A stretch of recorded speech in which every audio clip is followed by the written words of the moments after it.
আসসালামু আলাইকুম সবাইকে আমার নতুন ভিডিওতে আপনাদেরকে স্বাগতম। আমরা আজকে ভিডিওতে যেটা দেখব সেটা হচ্ছে মাইক্রোসফট ওয়ার্ড দিয়ে কিভাবে আইডি কার্ডের পেজ সেটআপ করা হয়। আমরা প্রথমে মাইক্রোসফট ওয়ার্ড থেকে প্রথম লেআউট অপশনে যাব।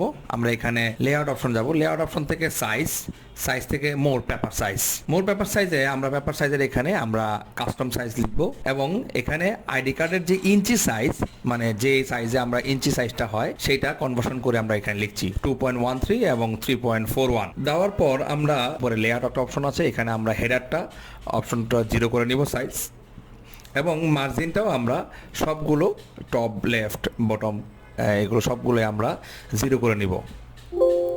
0 করে নেওয়ার পর আমরা যখনই ওকে প্রেস করব, ওকে প্রেস করলে আমাদের পেপার সাইজটা হয়ে যাবে। তো ওকে প্রেস করার পর আমরা যেহেতু ডুয়েল সাইড কার্ড প্রিন্ট করতে চাই সেক্ষেত্রে আমরা আমাদের এন্টার প্রেস করলে দুইটা পেজ হয়ে যাবে এবং আমরা এখানে আইডি কার্ডটা আমরা সিম্পলি এখানে ডিজাইন করতে পারবো। এবার আমরা ছবির টেক্সট বক্সটা নিতে পারি, ফিল্ডটা সেন্ট্রালাইজ অপশন করে দিব এবং হচ্ছে টেক্সট হিসেবে নেওয়ার জন্য টেক্সট ফাইল লেখা শুরু করব।